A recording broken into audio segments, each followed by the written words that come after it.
There's something you need to understand about promises. When someone tells you they're going to build the world's first indoor amusement park, when they tell you winter will never close it down, when they promise to put your suburb on the map, you want to believe them. In June of 1973, Robert Brindle walked into a planning commission meeting in Bolingbrook, Illinois, carrying a watercolor painting.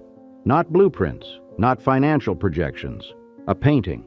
And in that painting was a vision so audacious, so unprecedented, that it seemed impossible.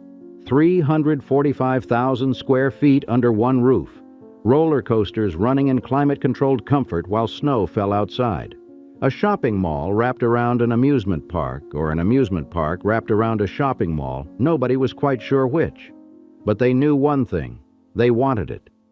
Bolingbrook in 1973 was barely a decade old as an incorporated village. It had only existed since 1965. 10 years, and already someone was promising to change everything. Brindle had visited Knott's Berry Farm in California and seen something that sparked an idea. What if you could take all of that, the rides, the atmosphere, the carnival magic, and seal it inside? What if weather became irrelevant? What if you could ride a roller coaster in January in Illinois? The painting showed turn-of-the-century Chicago architecture, gas lamps, facades that echoed Louis Sullivan's work from the 1893 World's Columbian Exposition, 200 stores and restaurants ringing an amusement park, 31 rides, including roller coasters, plural, inside a building. Brindle promised this would put Bolingbrook on the map. He was right about that part, at least. Though not in the way anyone expected. Two villages fought for it. Bolingbrook and Romeoville both wanted the development, wanted the tax revenue, wanted the prestige. Old Chicago would sit just south of Interstate 55, land that Romeoville thought was rightfully theirs. But Bolingbrook won. Construction began, and immediately nothing went according to plan. The building itself was staggering in its ambition. A dome rising 16 stories high, 500,000 square feet total, with the amusement area alone covering 345,000 square feet. Try to picture that for a moment. Not the square footage, because square footage means nothing until you see it. Picture instead walking into a building and seeing a Ferris wheel turning inside. Picture seeing a roller coaster, not a small one, but a full-size steel coaster looping over a shopping mall. Picture the sound. Because that became one of the problems almost immediately, though nobody realized it yet. The sound of outdoor amusement rides operating indoors, metal on metal, screams echoing off concrete, music blaring, all of it trapped under a dome with nowhere to go. They called it Old Chicago. The full name was Old Chicago Town, though nobody used the full name. Inside, it would house something called the Old Chicago Fairgrounds, which was the amusement park section. The architecture evoked Chicago at the turn of the 20th century, that golden era when the city hosted the World's Fair and seemed poised to become the greatest city in America. There would be replica streetlights, the same kind Chicago had in 1900. There would be storefronts designed to look like that era. And there would be lions. 2 enormous lion statues modeled after the ones that sit outside the Art Institute of Chicago. These lions would greet visitors at the entrance. Children would climb on them. They would become a symbol of the place, though most people wouldn't learn their fate until much later. The construction took 2 years. 2 years of watching this impossible thing rise from farmland. The dome was visible for miles along Interstate 55. You could watch it from the highway as you drove past, this massive structure growing in the middle of what had been nothing. 3-year-olds riding in the back seat of their parents' cars would stare at it, not fully understanding what they were seeing, but knowing it was something significant. Winter of 1974 hit hard. Harsh conditions that delayed everything. Foundation issues, permitting delays. The original opening date was set for February 28, 1975. That date came and went. The new date became June 21st. The cost kept climbing. Initial estimates were around $20 million, then 30, then 40. Then the numbers stopped meaning anything because the overruns were so severe that tracking them became impossible. Eventually, the total would reach $8 million in construction cost overruns alone, bringing the total project cost to somewhere near $50 million.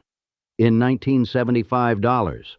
Adjust that for inflation, and you're looking at over $250 million in today's money. For a mall and amusement park in a Chicago suburb. But before it opened, before any of the problems became visible, there was optimism. There was a pre-opening party on June 17, 1975. 10 to 16,000 invited guests. The traffic jams were biblical. It took 30 minutes to travel south on Route 53 from Boughton Road to the mall, a distance that should have taken a few minutes. The parking lot filled. Route 53 filled. People sat in their cars, inching forward, waiting to see this impossible thing. And here's where the story takes its first dark turn. When local officials finally got inside for that pre-opening party, they saw something that made them stop cold. The construction wasn't finished. Electrical wiring hung exposed. Storefronts were incomplete. This was dangerous. This was not ready. Village officials told the management that Old Chicago could not open to the public on June 26th as planned. It was too dangerous. The exposed wiring alone was a fire hazard. The half-completed storefronts meant people could hurt themselves. So construction crews worked around the clock, literally around the clock, day and night, racing against a deadline that was now less than a week away.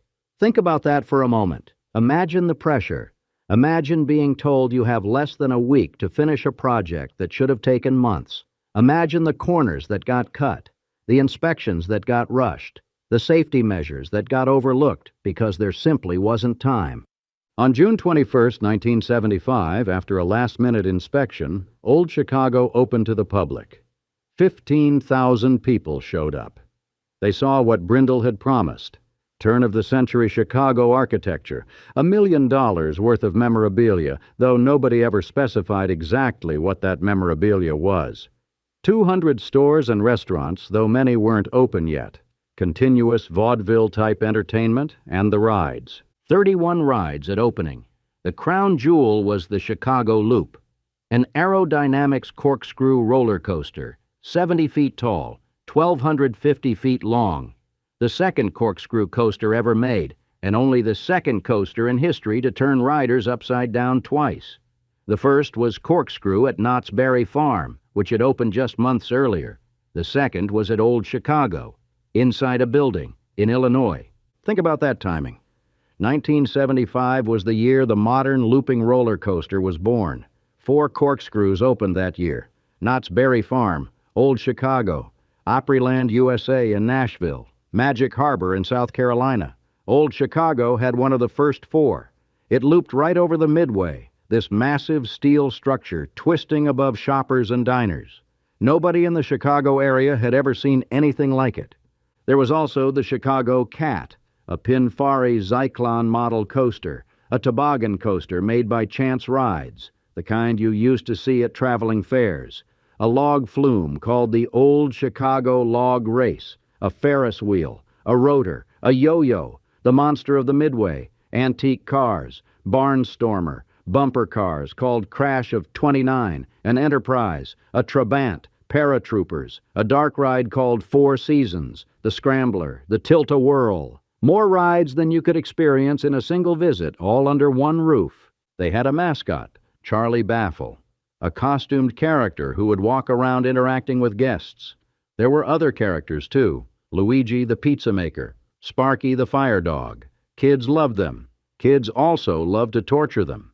They would bang on the big heads, stick fingers in the eye sockets, trip the characters. So Old Chicago had to hire guards, people dressed in 1920s costumes who would walk with the characters and protect them from children. There was a circus, the International Circus, with acrobats and performers. There was a vaudeville theater. There were 2 restaurants. The Columbia House, owned by Frank Zauscha, who also owned a truck stop in Lamont, and the Old Chicago Beer Garden.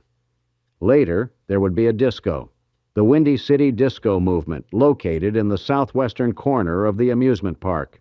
It was the only place in the suburbs where teenagers could go dance to disco music. It had a great dance floor. People took dates there. There was a post office inside Old Chicago, and letters mailed from there received an Old Chicago postmark. There was an old-time portrait studio where you could dress up in period costumes and get your photo taken. There were specialty shops selling everything you could imagine. A head shop selling bongs and pipes and other paraphernalia supposedly for tobacco, but everyone knew better. A bookstore that carried the latest issue of Billboard magazine, which was hard to find in the suburbs. A wine shop upstairs where they gave taste tests. For the first few months, it worked. 50,000 visitors per weekend. To keep people coming back, they tried everything. Couples got married while riding the roller coaster. Vincent Price showed up when the haunted house opened. Miss Teenage Chicago was crowned at Old Chicago. They held a contest for a young woman to tap dance on top of the dome on opening day. The winner was 18-year-old Michelle Mouth, a Bolingbrook resident. She tap danced on top of that 16-story dome in high winds while a cameraman filmed from inside a helicopter. That footage became a commercial. Imagine being that cameraman. Imagine being in a helicopter filming someone tap dancing on a dome in high winds. 2 million visitors came in that first year. 2 million. The number is staggering. The traffic it created was legendary. The parking lot was enormous, but it filled constantly. Getting in and out became an ordeal. But people came anyway because there was nothing else like it. Not in Illinois. Not anywhere. But underneath the crowds and the excitement, problems were already forming. Some were small. In July 1975, just weeks after opening, a malfunction in the mall's sprinkler system caused a 6-hour shutdown. Small problem, easily fixed. Later that year, a small fire in a trash compactor forced an evacuation. Again, minor, the kind of thing that happens.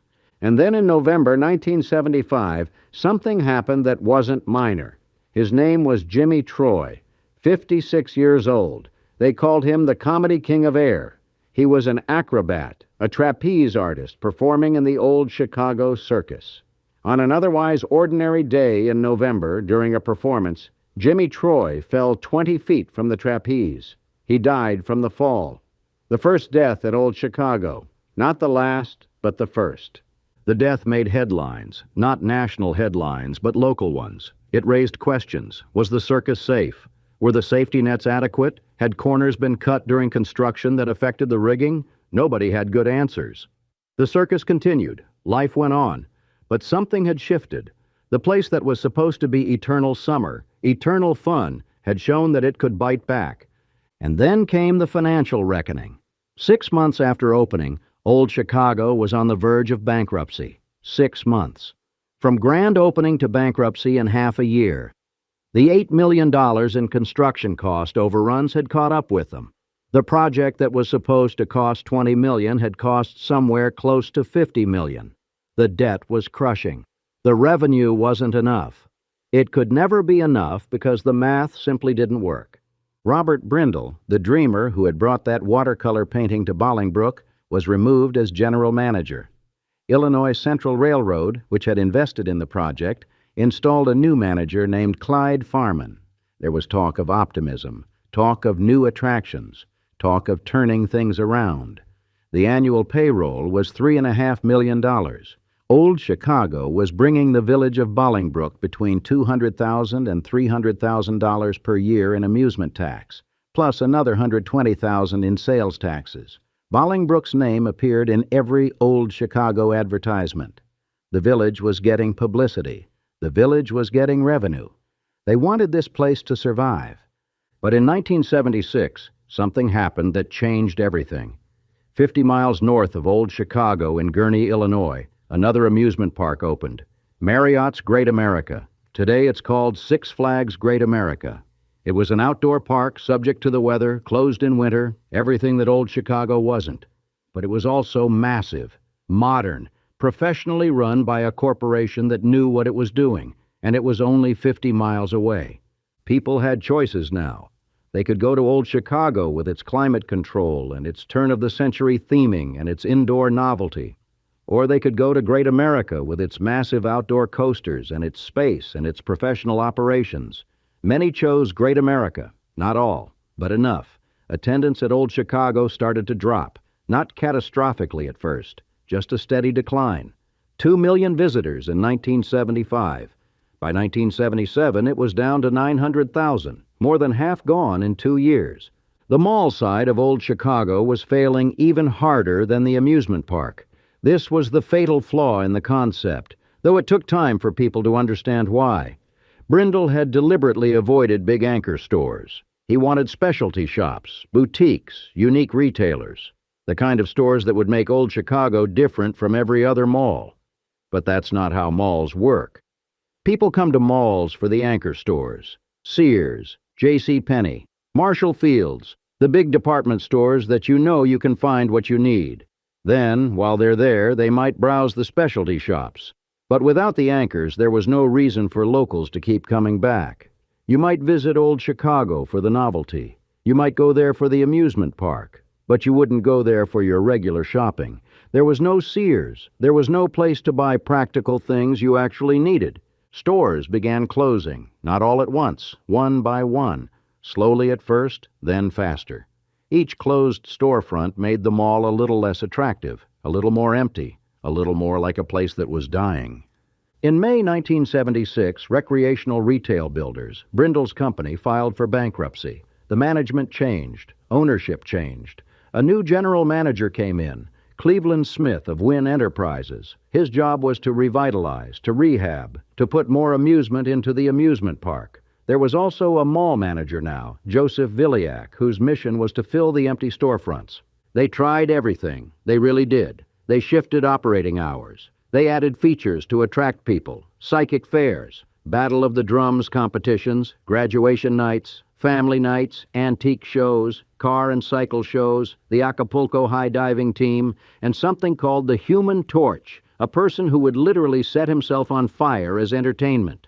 Try to imagine the desperation behind booking the Human Torch. Try to imagine being in a management meeting where someone says, "We need to get someone who sets himself on fire," and everyone agrees that yes, that's exactly what we need. The Bolingbrook JCs held their annual fireworks display at Old Chicago. There were parachuters and midget racers. In July of 1 year, there was a promotion billed as public executions at Old Chicago, a desperate public relations gimmick for Bastille Day featuring mock torture devices like the rack and cat o' nine tails. Fun for the whole family. Come watch fake executions at the mall. In 1977, Old Chicago donated space to the Fountaindale Theater Project, a local amateur theater group. They performed plays there. There were concerts. Radio personalities came. DJs John Landecker, Steve King, and Bob Sirott hosted part of the Jerry Lewis Muscular Dystrophy Telethon at Old Chicago. $27,000 was raised at the park during that telethon. Not enough to save it, but something. And then Hollywood came. In August 1977 or early 1978, the exact date varies depending on the source, film director Brian De Palma arrived to shoot scenes for his movie, The Fury. It was a horror thriller about people with psychic powers. Kirk Douglas starred, Amy Irving, who had also been in De Palma's Carrie. The movie needed an amusement park setting. Old Chicago was perfect because it was indoors, which meant they could control the lighting, control the environment. They could film regardless of weather. The shoot involved a spectacular stunt. The special effects crew sent part of a ride, the paratrooper crashing through the window of the beer garden restaurant. An explosive, dramatic scene. They literally demolished part of Old Chicago for a movie. The irony is exquisite.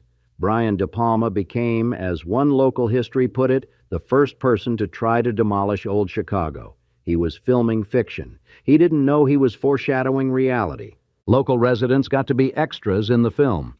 If you watch The Fury closely during the Old Chicago sequence, some of those faces in the background are people from Bolingbrook. The movie was released in March 1978. By the time it hit theaters, Old Chicago was already in serious trouble. But at least it was immortalized on film. At least that 2-minute sequence exists. It's one of the best historical records we have of what the place looked like when it was operational. In October 1977, Old Chicago hosted the Pepsi Challenge. This was one of the first locations in the Chicago area to do so. Pepsi versus Coke blind taste tests. Marketing gimmicks to get people in the door. In November 1977, they opened the Fun Factory, a multi-level super play area for younger children. It had its own separate admission fee and entrance. This was part of a $6 million park improvement program. $6 million. Desperate money thrown at a desperate situation. The improvement program also included colorful sound baffles hung under the dome. Remember that sound problem? The deafening noise of outdoor amusement rides operating indoors? They finally tried to fix it. 3 years in, they hung baffles to absorb some of the sound. It helped, but not enough. New rides were added. The Screamer, the Barnstormer airplane thrill ride, a laser light show. They were trying. They really were trying, but it wasn't enough. Nothing was enough because the fundamental problems couldn't be fixed with new rides or laser shows. The debt was too large. The attendance was too low. The mall was too empty.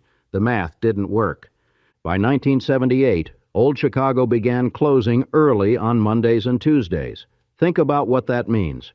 An amusement park that was supposed to operate year-round, that was supposed to solve the seasonal problem of outdoor parks, was now closing 2 days a week. The ultimate admission of failure. We can't afford to stay open 7 days a week anymore. And then in 1978, there was another death. Francisco Najera. He was riding the Super Roundup, one of those spinning rides that uses centrifugal force to hold you against the wall. There's a chain that goes across your chest as a safety restraint. During the ride, Francisco Najera unhooked that chain. Why? We don't know. Maybe he was trying to move to a different position. Maybe he thought it would be fun. Maybe it was an accident. But he unhooked the chain and tried to move, and the centrifugal force threw him from the ride. He didn't survive. The second death. Another set of headlines. Another round of questions about safety. Another lawsuit, presumably, though the records are sparse. Another weight on a place that was already sinking. The fires kept coming, too. In 1979, the Old Chicago Tobacco Company caught fire when a tobacco dryer malfunctioned. There were no sprinklers in that area. Why weren't there sprinklers? Because of the rushed construction, probably. Because corners were cut to meet that June 1975 deadline. A 4th of July fireworks display ignited prematurely, causing minor injuries to 2 people. The building itself was becoming dangerous. Not dramatically, not in ways that would force closure, but in small ways that added up. Fires, accidents, things going wrong. The attendance continued its decline. By 1979, the crowds were thin. The mall was full of empty storefronts. Walking through Old Chicago in its final year must have been eerie. Closed shops, lights off. The sound of rides running, but fewer screams because fewer people were riding. The turn-of-the-century facades looking shabby now. The memorabilia looking dusty. The magic was gone. On March 17, 1980, the amusement park section of Old Chicago shut down permanently.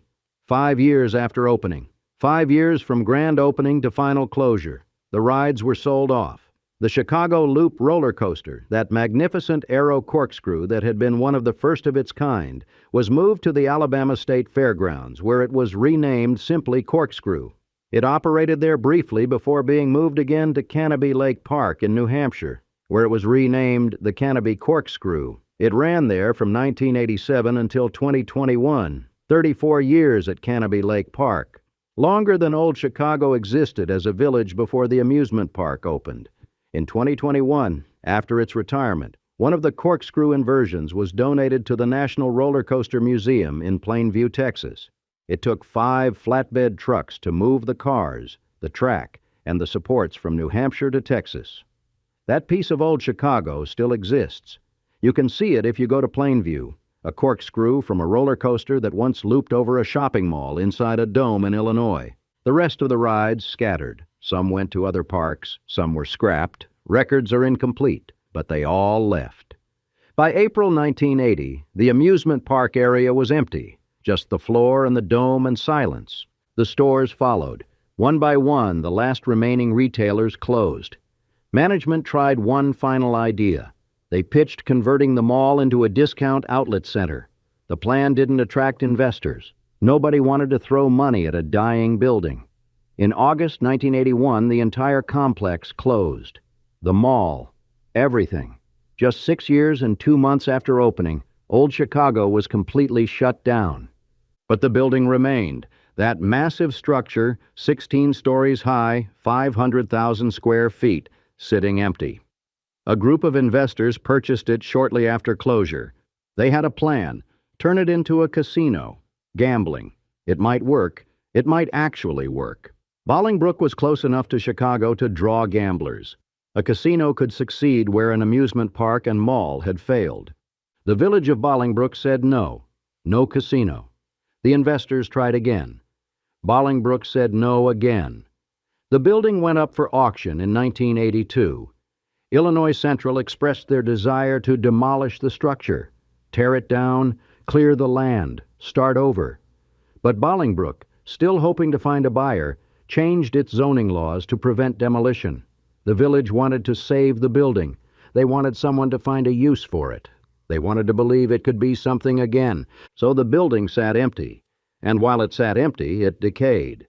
Roof leaks caused structural damage. Water got in. Water always gets in. Once water starts, it's over. The interior rotted. Vandals broke in repeatedly. They spray-painted walls. They smashed things. They destroyed what was left. The building became dangerous. Not just to enter, but dangerous to exist near. A 16-story rotting monument to failure. In 1985, the building was finally sold to investment banker C.L. something. The records don't give a full name. This person bought it. And then in the spring of 1986, more than 5 years after it closed, Old Chicago was demolished. Not quickly. It took time. But by the end, not a trace remained. The dome came down. The walls came down. The concrete was hauled away. The land was cleared. Today, Arena Auto Auction sits on the site. Their address is 200 Old Chicago Drive. That's all that's left. The street name, Old Chicago Drive. If you didn't know what it referred to, you would drive past without noticing. You would see a car auction lot and think nothing of it. But if you remember, if you were one of the 2 million people who visited in that first year, or one of the kids who climbed on those lion statues, or one of the teenagers who danced at the Windy City disco movement, then that street name means something. The lions survived, by the way. The 2 massive lion statues that guarded the entrance. They were sold to Joseph Levy, who owned a car dealership next door to Old Chicago. He moved them to his Skokie car dealership and painted them purple and white for Northwestern University's colors. Later, they were sold again to Terry Upton of McHenry, Illinois. They still exist somewhere, painted purple and white, far from the entrance they once guarded. What went wrong? That's the question everyone asks. How does something so ambitious, so unprecedented, fail so completely in just 5 years? The answer is, everything went wrong. Everything. Start with the construction cost overruns, $8 million. In 1975 money. That debt hung over Old Chicago from day one. They could never make enough money to overcome it. They were born bankrupt. Then there's the timing. Opening in June 1975 might seem random, but it wasn't. They were trying to beat Great America.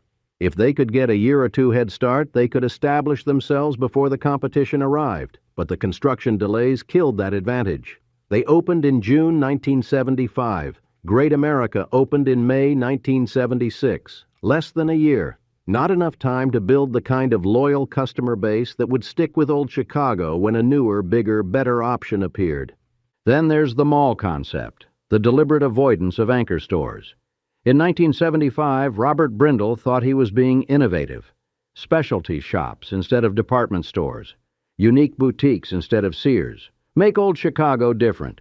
But he misunderstood how malls work. People go to malls for the anchors. They go for the big stores they know. The specialty shops are nice to browse, but they're not a destination. Without anchors, locals had no reason to make Old Chicago their regular shopping spot. The mall side was doomed from the start.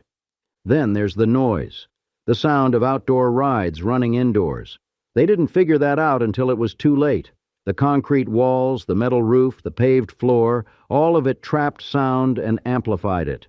Being in Old Chicago wasn't peaceful. It was loud, deafening even. That took away from the shopping experience. That made the mall less pleasant. It took them 3 years to try to fix it with sound baffles, and by then the damage was done. Then there are the safety issues. 2 deaths in 5 years, multiple fires, malfunctioning sprinkler systems, exposed wiring at opening. The rushed construction meant safety was compromised, not catastrophically, not in ways that forced immediate closure, but enough that people started to wonder if the place was safe, enough that lawsuits piled up, enough that insurance costs probably skyrocketed. Then there's the simple fact of physics and engineering. They built an amusement park indoors. Rides are designed to operate outdoors where weather and wind carry away heat and noise and exhaust.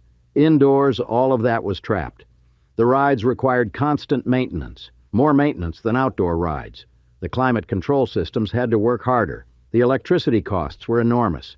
The operational costs were simply too high. But maybe the biggest problem was conceptual.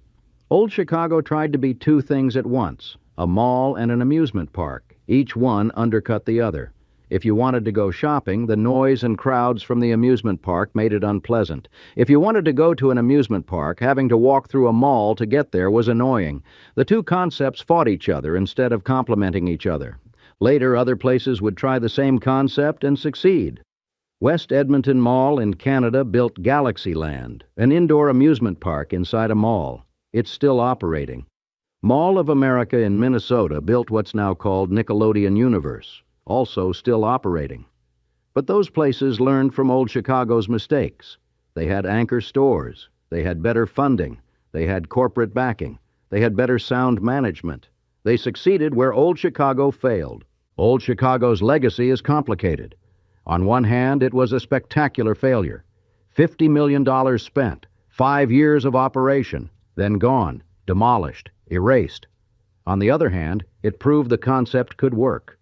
Indoor amusement parks are viable. The idea wasn't wrong. The execution was wrong. The timing was wrong. The funding was wrong. But the core idea was sound. West Edmonton Mall and Mall of America wouldn't exist without Old Chicago showing the way, even if showing the way meant showing all the mistakes not to make. There's a nostalgia around Old Chicago now. People who visited as children remember it with a fondness that seems disconnected from the reality of what it was. They remember riding the Chicago Loop. They remember the disco. They remember climbing on the lion statues. They remember when their parents got married on the roller coaster. They remember it as magical. And maybe it was magical for a moment. Maybe in those first few months when 2 million people showed up and it seemed like it might actually work, maybe it was magical then. The Bolingbrook Historic Preservation Commission maintains archives about Old Chicago, photos, documents, artifacts, memories from people who worked there or visited. The photos are fascinating. You can see the dome under construction, this massive structure rising from farmland. You can see the Chicago Loop being installed, half the track complete, the other half waiting to be welded into place. You can see crowds inside. You can see the turn-of-the-century facades.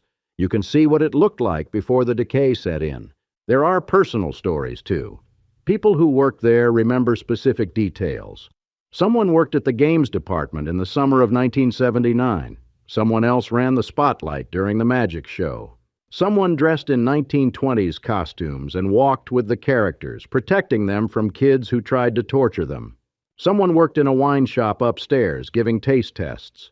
These people existed. They had jobs there. For them, it wasn't a failed experiment. It was work. It was a paycheck. It was where they spent their days. People who visited remember the Windy City disco movement, the only place in the suburbs where teenagers could dance to disco. They took dates there. It was important to them. It mattered. One person remembers a bookstore that carried Billboard magazine. For someone who followed music charts religiously, that was valuable. That made Old Chicago worth visiting. There's a person who remembers their uncle working construction on Old Chicago, their uncle's first job. There was a photo of him in the local newspaper climbing the dome to install a handrail. The family still talks about it. The uncle gave them tickets to the VIP party before the grand opening. 8-year-old kid told they could look at a new amusement park but couldn't ride anything. The cruelty of it. The memory stuck. Someone else remembers their uncle saying they had no business opening the building that night. The wiring was exposed. It was dangerous. But they opened anyway because thousands of people were waiting. What choice did they have? Someone remembers living in Bolingbrook for 20 years, starting in 1971, watching Old Chicago get built and demolished. They thought the place seemed hollow, dark, noisy, strange sounding. They only went once or twice. The specialty shops were interesting but didn't drive sales. They heard management wanted a Sears or J.C. Penney but couldn't get them. Without the anchors, the mall couldn't survive. Someone else remembers working there in the summer of 1978. College student double majoring in theater and music. They ran the spotlight during magic shows. They dressed in period costumes and guarded the characters. Kids loved to torture those characters, banging on the heads, sticking fingers in the eye sockets, tripping them. The guards had to threaten to kick kids out if they didn't stop. Remember Luigi the pizza maker? Remember Sparky the fire dog? Someone's job was to protect them from children. Someone remembers the dunk tank. It was huge, about 12 feet tall. It had 4 seats and 4 targets. They never saw more than 2 people in it at once. Why build a 4-person dunk tank if you're only going to use half of it? Because Old Chicago was built on a scale that never matched reality. Everything was bigger than it needed to be. Everything was more ambitious than it should have been. From 1974 to 1980, someone lived in Downers Grove. Old Chicago was a couple of miles down I-55 in Bolingbrook. They worked in the games department in the summer of 1979. They also went there many times as a visitor. Their fondest memories are of the Windy City disco movement, the only place around where teenagers could dance to the latest disco music. Great dance floor. They took many dates there. For everyone who remembers Old Chicago fondly, there's a context they might not fully appreciate. They remember the magic. They don't remember the desperation. They don't remember management booking the Human Torch.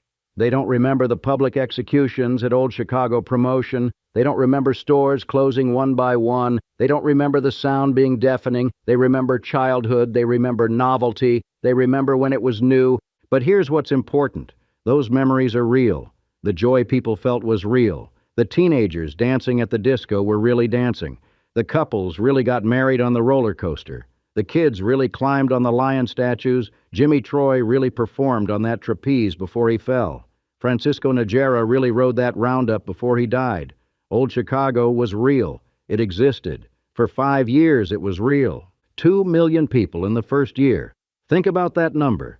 2 million individual humans deciding to drive to Bolingbrook, park in that massive parking lot, walk past those lion statues, enter that building, and experience what was inside. 2 million chances for something to go wrong or go right. 2 million memories created. Some good, some bad, but all real. The disco dancer who took dates there probably doesn't think about the $8 million in construction cost overruns. The kid whose uncle worked construction probably doesn't think about the bankruptcy. The person who bought Billboard magazine there probably doesn't think about the lack of anchor stores. They think about their own experience, their own moment, their own memory. And that's the thing about places like Old Chicago. They exist in 2 states simultaneously, the factual state and the remembered state. Factually, Old Chicago was a financial disaster. It opened in debt, operated at a loss, and closed in bankruptcy. It lasted 5 years. It was demolished. It's gone. But in memory, it's eternal. It's always June 1975. The rides are always running. The disco is always playing. The lion statues are always there to climb. Vincent Price is always opening the haunted house. Michelle Mauve is always tap dancing on the dome. Both states are true. Both states matter. The failure is real. The magic is real. They coexist. Let's talk about what happened after. After demolition in 1986, the land sat empty for a while. Eventually, Arena Auto Auction bought it. They hold car auctions there now. If you drive past on Route 53, you'll see rows and rows of cars. It looks like a normal car auction lot. Nothing special. Nothing that would make you think a massive indoor amusement park once stood there. But the street name remains. Old Chicago Drive. That's the memorial, not a plaque, not a statue, just a street sign. If you know, you know. If you don't, it's just a street name that seems vaguely historical. In 2025, on the 50th anniversary of Old Chicago's opening, there was renewed interest. A book was published, My Wild Ride by Timothy A. Hill. Personal and historical accounts of the venue. Local newspapers ran retrospectives. The Bolingbrook Historical Preservation Commission did special exhibits. People who had visited shared photos and stories online. There's something about round numbers. 50th anniversaries make people reflective. They make us look back and try to understand what happened and why it mattered. Old Chicago mattered. Maybe not in the way Robert Brindle hoped when he brought that watercolor painting to the Planning Commission in 1973. Maybe not in the way investors hoped when they poured $50 million into construction. But it mattered to the people who went there. It mattered to Bolingbrook. It mattered to the history of indoor amusement parks. Here's something interesting. The street that Old Chicago sat on is part of Route 53. Today, Route 53 through that area is massively developed. Shopping centers, restaurants, businesses, traffic. But when Old Chicago was being built, it was mostly farmland. The Earl Meisinger family farmed that property before it was sold. Earl Meisinger remembered being 3 years old and riding his tricycle across Route 53. He specifically noted that's not possible today. A 3-year-old on a tricycle crossing Route 53 now would be suicide. The road is too busy, too much traffic, too developed. Old Chicago was part of that development. It helped transform Bolingbrook from a new suburb into a destination. Even after it failed, even after it was demolished, the development continued. Maybe Old Chicago was a catalyst. Maybe it proved that Bolingbrook could handle big projects, even if that particular project failed. Maybe it put Bolingbrook on the map the way Brindle promised, just not in the way he expected. There's another piece of Old Chicago that still exists besides that corkscrew in Texas, the film, The Fury, Brian De Palma's 1978 horror thriller. There's a 2-minute sequence filmed at Old Chicago. You can watch it right now if you have access to the movie. You can see the rides running. You can see the architecture. You can see what it looked like when it was operational. You can see the paratrooper crashing through the beer garden window. It's not perfect. It's just a snippet. But it's something. Film is strange like that. It captures moments that would otherwise be lost. Without the Fury, we would have far fewer moving images of Old Chicago's interior. We would have photos, which are valuable, but photos are static. Film shows motion, shows life, shows what it was like to be there, even if only partially. The other remnants are scattered. Photos in archives, memories in aging minds, stories passed down.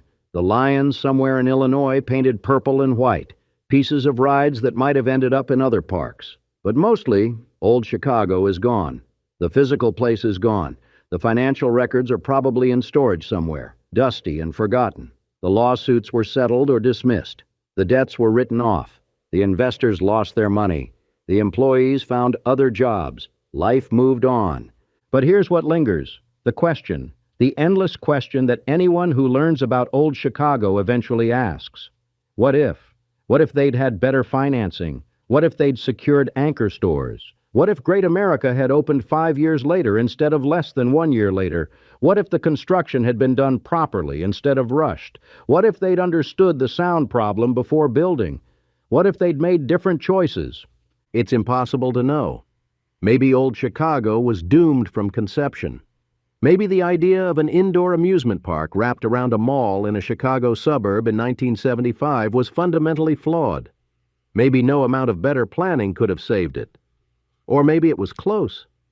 Maybe with just a few different decisions, Old Chicago would still be operating today. Maybe it would be as iconic as Mall of America. Maybe people would travel from around the world to see the historic indoor amusement park that's been running since 1975. 50 years of operation, generations of families visiting, a landmark. We don't know. We can't know. We only know what happened, not what might have happened. Let's return to something important. The deaths. Jimmy Troy and Francisco Najera, 2 people who died at Old Chicago. Their deaths are often mentioned in histories of the place, but briefly, a sentence or two. Jimmy Troy fell from the trapeze. Francisco Najera was thrown from the roundup. Then the histories move on to discuss financial troubles or management changes. But these were people. They had lives before Old Chicago, and their lives ended there. Jimmy Troy was 56 years old, the comedy king of air. That was his title, his reputation. He was an acrobat. He performed on the trapeze. How long had he been doing that? How many performances had he done successfully before that November day in 1975? Hundreds? Thousands? And then one fall, 20 feet, dead. Did he have family? Did he have children who watched him perform? Did he have a wife sitting in the audience when he fell? The records don't say. The histories don't tell us. He's reduced to a data point. Acrobat, age 56, fell, died. But he was more than that. He was a human being who woke up that morning not knowing it was his last day. He prepared for a performance like he'd done countless times before. He climbed up to the trapeze. He began his routine. And then something went wrong. Maybe a mechanical failure. Maybe a mistake. Maybe just terrible luck. And he fell and died and became a footnote in the history of a failed amusement park. Francisco Najera. The records tell us even less about him. We know he unhooked the chain on the roundup. We know he tried to move to a different position. We know he was thrown from the ride. We know he died. But who was he? How old was he? Why did he unhook that chain? Was it intentional? Was it impulsive? Was it a dare? Did he think the chain was unnecessary? Did he underestimate the forces involved? We don't know. He's even more of a cipher than Jimmy Troy. Just a name and a manner of death. These deaths mattered beyond the tragedy of the individuals. They affected Old Chicago's reputation. They raised questions about safety. They probably contributed to the decline in attendance. Who wants to visit an amusement park where people die? Even if the deaths were statistically rare, even if millions of people visited without incident, the deaths stuck in people's minds. They became part of Old Chicago's story. And here's something worth considering. How many other incidents were there that didn't result in deaths? How many injuries? How many near misses? The historical record focuses on deaths because deaths are documented. Deaths make headlines. But what about broken bones? What about ride malfunctions that stopped short of catastrophe? What about the people who got hurt but survived? We don't know those numbers. Maybe they were normal for an amusement park. Maybe they weren't.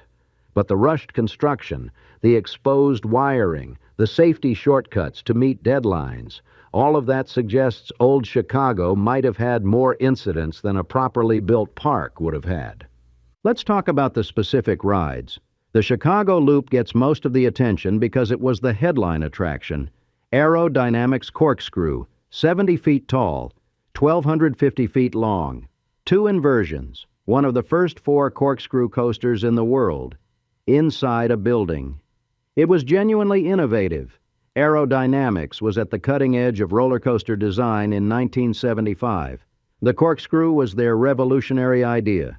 Take a coaster and turn riders upside down not once, but twice. It had been done before with older looping designs, but the corkscrew was different, smoother, more reliable, safer. The first one opened at Knott's Berry Farm in 1975. Old Chicago got the second production model. That's significant. That's historically important. When you rode the Chicago Loop, you entered through the queue. You boarded the train. The lift hill took you up 70 feet, inside a building, so you weren't looking at a landscape, you were looking at the dome, at the structure, at the other rides below. Then the first drop. Then the first corkscrew inversion. The sensation of going upside down inside a building must have been surreal. Then the second corkscrew. Then the final turns and braking. The whole ride probably lasted less than 2 minutes, but for those 2 minutes you were experiencing something that barely existed anywhere else in the world. After Old Chicago closed, the Chicago Loop went to Alabama, then to Canobie Lake Park in New Hampshire. It ran there for 34 years. When it closed in 2021, it had been operating for 46 years total. 46 years from 1975 to 2021. Think about that longevity. The park that housed it for 5 years is demolished and forgotten. But the coaster survived for 46 years. It outlived Old Chicago by more than 40 years. That corkscrew inversion in the National Roller Coaster Museum in Texas is a piece of something that transcended its origins. It's not just a piece of Old Chicago anymore. It's a piece of roller coaster history. One of the earliest successful inversions, one of the rides that proved loopers could be safe and popular. The Chicago Cat was the other coaster at Old Chicago, a Pinfari Zyklon. These were common traveling fair coasters, compact, relatively cheap. Not as impressive as the Chicago Loop, but still a legitimate roller coaster. The Zyklon had a lift hill that took you up, then a series of tight turns and drops. Nothing fancy, but fun. What happened to the Chicago Cat after Old Chicago closed? The records don't say. It probably went to another park or was scrapped. Pinfari Zyklons weren't rare enough to be worth tracking. The toboggan coaster was interesting. Chance Rides made these. The lift was straight up in the middle of a tube. When you reached the top, you spiraled down before hitting a few dips at the end. Toboggans were common at traveling fairs in the 1970s. What made Old Chicago's toboggan notable was that it was indoors. Most toboggans operated outside. Seeing one inside must have been strange. The log flume was called the Old Chicago Log Race. Log flumes were popular in the 1970s. You sat in a log-shaped boat and floated through a channel with drops that splashed water. Having one indoors meant the water had to be contained and recycled. The splash radius had to be controlled. It was an engineering challenge. Did it work well? The records suggest it was popular, so probably yes. The Ferris wheel inside a building. Pause and think about that. A Ferris wheel. Inside. Looking out from the top of a Ferris wheel normally gives you a view of the surrounding landscape. Inside Old Chicago, you saw the dome. You saw the rides below. You saw the mall section. It must have been disorienting. Beautiful in its strangeness, but disorienting. The other rides were standard carnival fare. The rotor was one of those spinning cylinders where you stand against the wall, and centrifugal force holds you in place while the floor drops. The Roundup, where Francisco Najera died, was similar. Spinning rides that use physics to create the thrill. The Enterprise, the Scrambler, the Tilt-A-Whirl. These were rides you could find at any fair or amusement park. What made them special at Old Chicago was the setting, indoors, year-round, climate-controlled. The Fun Factory, added in 1977, was a multi-level play area for younger children. Separate admission, separate entrance. This was Old Chicago trying to capture a different demographic. Not just teenagers and adults who wanted thrill rides, but families with young children. The Fun Factory was probably something like a soft play area, tubes to crawl through, ball pits, slides, the kind of thing that's common now but was newer in the late 1970s. The Screamer and Barnstormer were added later as part of the $6 million improvement program. The Screamer was a Huss Enterprise ride. The Barnstormer was an airplane-themed thrill ride. These were desperate additions, throwing money and new rides at declining attendance. It didn't work. By the time these opened, Old Chicago was already in its death spiral. Let's talk about the mall side more.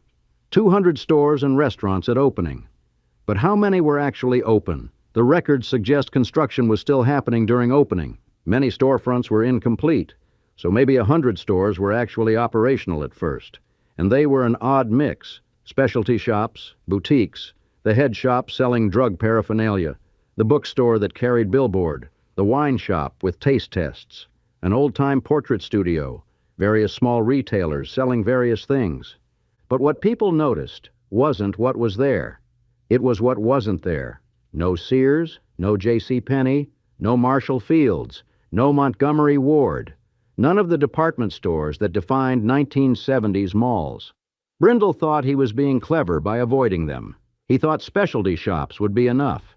He was wrong, catastrophically wrong.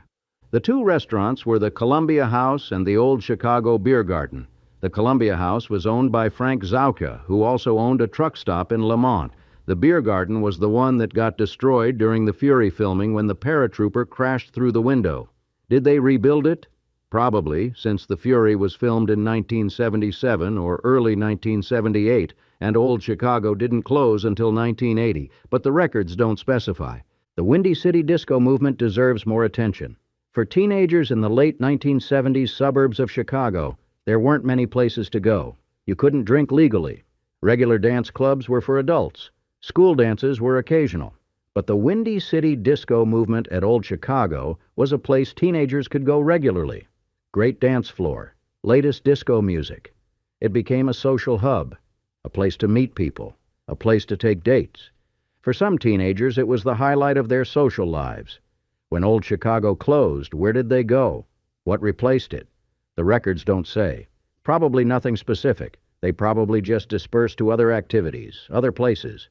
But for a few years, the Windy City disco movement mattered. There's something about disco in the late 1970s that's important to understand. Disco peaked in 1977 and 1978. Saturday Night Fever came out in 1977, and disco exploded into mainstream consciousness. By 1979, there was a backlash. Disco Demolition Night at Comiskey Park in Chicago in July 1979, where they blew up disco records between games of a doubleheader. The backlash was fierce. By 1980, disco was culturally dead. The Windy City disco movement at Old Chicago existed during disco's peak and decline. It lived and died with the disco era. There's a poetry to that. Let's return to Robert Brindle, the man who started all of this, the dreamer with a watercolor painting. He visited Knott's Berry Farm in California and thought, what if we put this indoors? That one thought led to Old Chicago, led to $50 million spent, led to 5 years of operation, led to bankruptcy and demolition. What happened to Brindle after he was removed as general manager in late 1975? The records don't say. His company, Recreational Retail Builders, filed for bankruptcy in May 1976. Did he start another company? Did he have other projects? Did he ever build anything again? Or did Old Chicago's failure end his career? We don't know. He's a ghost in the story. He appears at the beginning with his vision and his painting. He's removed 6 months after opening. Then he vanishes from the historical record. That's the thing about failed projects. The people involved often disappear from history. We remember the project. We don't always remember the people. Brindle had a vision. He tried to execute it. It failed. And then he's gone from the story. Maybe that's unfair. Maybe he deserves more credit for trying something audacious. Or maybe his poor planning doomed Old Chicago from the start, and he deserves the blame. Both can be true.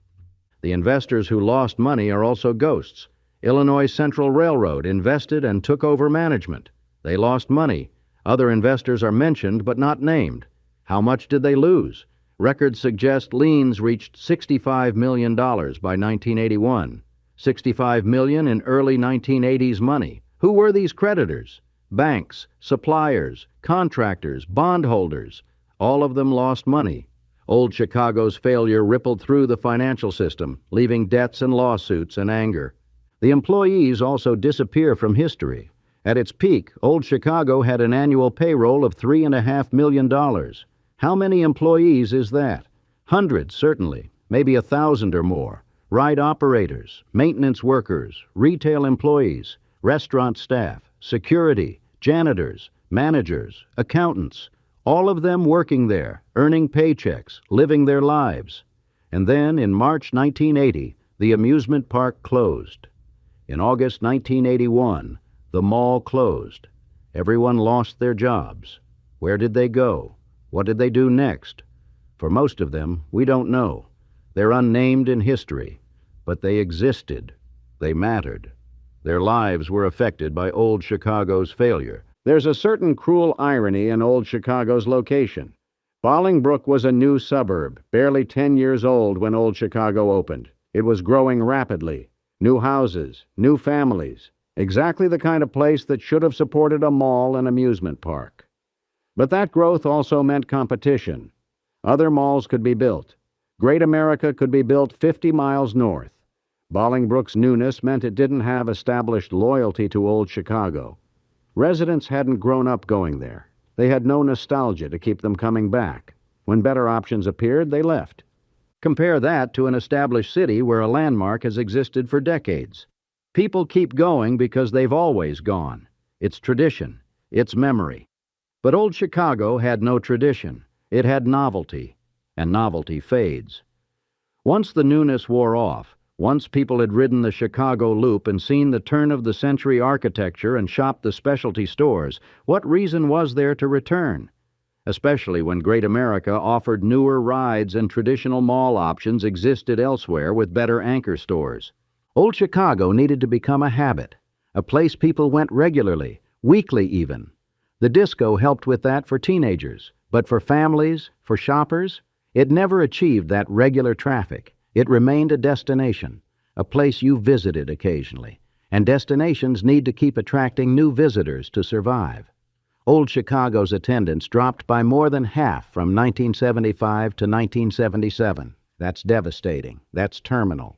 The $6 million improvement program in 1977 was a last gasp. New rides, sound baffles, the Fun Factory, a laser light show, psychic fairs, special events, all of it designed to bring people back.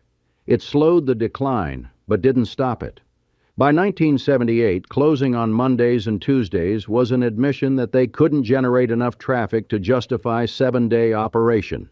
The end was visible then. March 1980 was just making it official. When the amusement park closed, management tried to pivot to discount outlet mall. This made sense strategically. Outlet malls were becoming popular in the 1980s. They offered brand-name goods at lower prices. They didn't need the same foot traffic as regular malls because shoppers were coming specifically for deals. Old Chicago's massive space could house a lot of outlet stores. The concept might have worked, but investors said no. Why?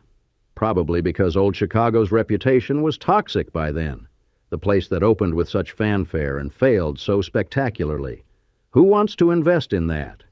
The building itself was problematic, too, built for specific purposes with specific layouts. Converting it to a different use would have required significant investment, money that investors weren't willing to spend on a failed property in a suburb. The casino idea is fascinating. A casino at Old Chicago. It could have worked. Gambling was and is popular. Location near Chicago with highway access, plenty of parking. The Dome would have created a unique atmosphere. But Bolingbrook said no. Why?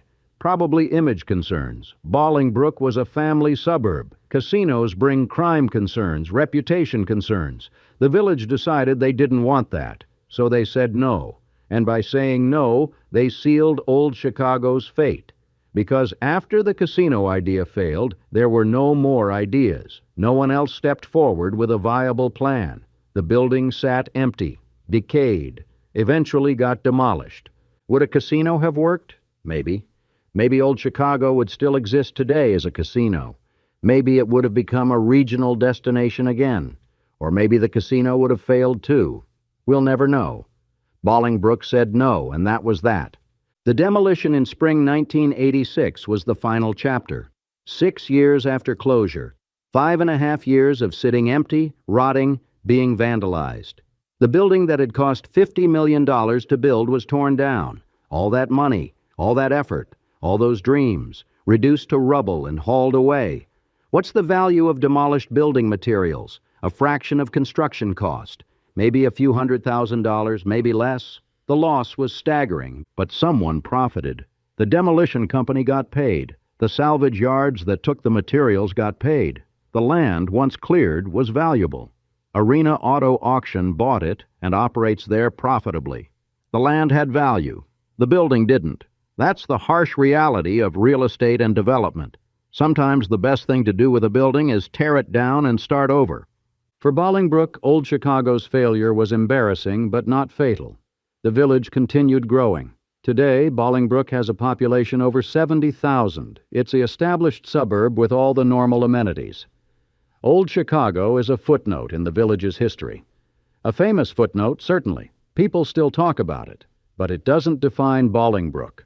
The village exists independent of Old Chicago's failure. For the people who visited, Old Chicago remains a memory. A strange memory because it existed so briefly and so long ago. If you visited in 1975, that was 50 years ago now. You're 50 years older. If you were a teenager then, you're in your 60s or 70s now. If you were a child, you're in your 50s or 60s. The memory has aged along with you. It's been filtered through decades of other experiences. How accurate are those memories? Hard to say. Memories are malleable. They change over time. They blend with other memories. They're influenced by photos and stories and nostalgia. But the emotional truth of the memories remains. People who went to the Windy City disco movement really did dance there. That experience was real. People who rode the Chicago Loop really did feel that thrill. That sensation was real. Even if the details have blurred, even if some memories are partially invented or enhanced, the core experience was real. Old Chicago existed. People went there. They had experiences. Those experiences mattered to them. And that's enough. That's the legacy. Not the financial failure, not the construction problems, not the management mistakes. The legacy is that for 5 years, Old Chicago existed, and people made memories there. Good memories, happy memories, memories they still talk about 50 years later. There's dignity in that. There's value in that. Even if the place failed in every measurable way, even if it lost money and closed early and got demolished, it still gave people joy. For however briefly, it worked as a place where people could experience something unusual, something special. The world's first indoor amusement park. They could ride roller coasters in January. They could shop and be entertained under one roof. They could dance at a disco. They could take dates there. They could get married on a roller coaster. They could climb on lion statues. They could have their portrait taken in period costumes. They could exist in a space that tried to be something different. That attempt matters. That ambition matters. Robert Brindle's watercolor painting represented a dream. The dream didn't fully materialize. The execution was flawed. The timing was wrong. But the dream itself was beautiful. An indoor wonderland where weather didn't matter, where entertainment and shopping combined, where everyday life could have a touch of magic. Old Chicago failed to deliver that dream sustainably. But for 2 million people in 1975, for 900,000 in 1977, for however many visited in the years between and after, the dream existed for a moment. They walked through those doors. They saw those lion statues. They heard the sounds of rides echoing under the dome. They experienced something that no longer exists and can never be experienced again. That makes their memories precious. That makes Old Chicago, despite everything, despite all the failure and dysfunction and tragedy, matter. The street sign remains. Old Chicago Drive. A simple metal sign on a post. Most people drive past without thinking about it. But some people see it and remember. Some people slow down. Some people point it out to their children or grandchildren. Some people tell the story. Did you know there used to be an amusement park here? The world's first indoor amusement park. It was amazing. I went there when I was your age. And the story continues, passed down, distorted probably, enhanced certainly, but alive. That's what survives. Not the building, not the rides, except for one corkscrew in a museum in Texas. Not the financial records or the lawsuit documents. The stories survive. The memories survive. The street sign survives. And that's enough. That has to be enough. Old Chicago, June 1975 to March 1980 for the amusement park. August 1981 for the mall. Spring 1986 for the demolition. 50 years ago it opened. It lived briefly. It failed completely. It's gone entirely except in memory. But in memory, it's eternal. The rides are always running. The disco is always playing. The lions are always waiting to be climbed. Michelle Mouth is always tap dancing on the dome. Vincent Price is always opening the haunted house. It's always June 1975. It's always new. It's always possible. It's always Old Chicago. That's the story. That's what happened. That's what it meant and what it means. A promise made and broken. A dream attempted and failed. A place that existed and doesn't anymore.